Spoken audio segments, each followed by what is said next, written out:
హైదరాబాద్ ఉప్పల్ బగాయత్లో వివిధ రంగాల్లో సేవలు అందించిన వారికి ఉగాది పురస్కారాలు అందించారు సనాతన ఎంటర్‌ప్రెన్యూర్స్ అసోసియేషన్ సభ్యులు.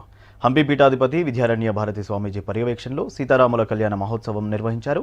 ప్రముఖ వ్యాపారవేత్తలు, సామాజిక కార్యకర్తలు, డాక్టర్లు, ఇంజనీర్లతో పాటు ఇతర రంగాల్లో విజయం సాధించిన వ్యక్తులను సన్మానించారు. చిన్నారులు ప్రదర్శించిన సాంస్కృతిక కార్యక్రమాలు ప్రత్యేక ఆకర్షణగా నిలిచాయి. వాతాత్మజం వానరయూధ ముఖ్యం శ్రీరామదూతం శిరసా నమామి. శృతి స్మృతి పురాణానామాలయం కరుణాలయం నమామి భగవత్పాదం శంకరం లోకశంకరం శంకరం శంకరాచార్యం కేశవం.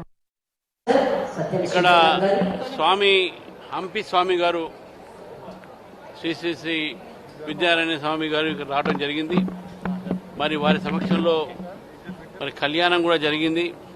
అదేవిధంగా సి అంటే సనాతన ఎంటర్ప్రైజ్ అసోసియేషన్ వారి తరఫున కొంతమందికి ఇక్కడ పురస్కారాలు ఇచ్చారు. అనేక రంగాల్లో వారి యొక్క యోగదానం చూసి ముందుగా సాహిత్యంలో, పురోహితంలో, వేదాల్లో, గణపాఠులకు వారి అందరికీ కూడా ఇక్కడ పురస్కారాలు ఇవ్వడం జరిగింది. ఈ విశ్వాసు ఉగాది సంవత్సరం తెలుగు వారికి, దేశానికి బాగా జరగాలని చెప్పేసి కూడా స్వామివారు అందరినీ కూడా ఆశీర్వాదం జరిగింది. సి అంటే సనాతన ఎంటర్ప్రైజెస్ అసోసియేషన్ ఏతుందో ఈ సనాతన ధర్మాన్ని కూడా ఎవరు కూడా కించపరచరాదు. ఈ మధ్య కాలంలో అనేక మంది రాజకీయ పార్టీలు, రాజకీయ నాయకులు అదే ఫ్యాషన్గా హిందుత్వాన్ని కానీ, హిందూ ధర్మాన్ని కానీ, సనాతనాన్ని కానీ ఈరోజు కించపరిచేటటువంటి ఒక మనం పని చూస్తున్నాం. ముఖ్యంగా తమిళనాడులో డిఎంకే నాయకులు, అదేవిధంగా కొంతమంది కమ్యూనిస్టు నాయకులు ఈరోజు హిందుత్వాన్ని, భారతీయ సంస్కృతిని ఈరోజు కించపరిచే సమయంలో ఇటువంటి కార్యక్రమాలు ఏదైతే ఉన్నాయో దీని ద్వారా మన ఒక సనాతన ఏదైతే ఫౌండేషన్స్ ఉన్నాయో, మన పునాది ఉందో ఇంకా బలపడుతుందని చెప్పేసి కూడా భావిస్తున్నాను.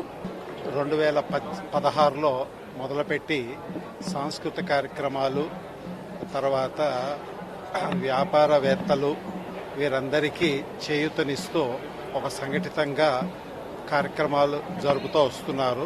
ఈ సందర్భంలో ఈ సంవత్సరం విశ్వావసనామ సంవత్సరంలో ఉగాది పురస్కారాలు అనే పేరిట విశిష్టమైన సేవలు అందించిన ప్రముఖులందరినీ వివిధ రంగాల్లోంచి గుర్తించి డాక్టర్లు, కవులు, తర్వాత వ్యాపారవేత్తలు, ఉద్యోగవేత్తలు, చిన్న సైజ్ ఇండస్ట్రీస్ వాళ్ళు, పెద్దవాళ్ళు అందరినీ ఎంపిక చేసి వాళ్ళందరినీ సన్మానించుకోవడం జరిగింది. ఈ సంవత్సరం నుంచి ఉగాది ఉత్సవాలు, ఉగాది పురస్కారాలు కూడా బ్రాహ్మణ ప్రముఖులకి, బ్రాహ్మణులు వివిధ రంగాల్లో నిష్ణాతులై వివిధ రంగాల్లో సేవలు అందించిన వారికి ప్రతి ఒక్కరిని గుర్తించాలి. ప్రతి ఒక్కరిని వారి సేవల్ని, ప్రజలకు చేస్తున్న సేవల్ని గుర్తించి వారికి ఒక పురస్కారాన్ని ఇవ్వాలని తెలంగాణ సనాతన ఎంటర్ప్రైజెస్ సి తరపు నుంచి మేము ఈ కార్యక్రమం చేశాం. ఈరోజు అనేక మంది బ్రాహ్మణ ప్రముఖులకి అవార్డులు, పురస్కారాలు, ఉగాది పురస్కారాలు ఇచ్చాం.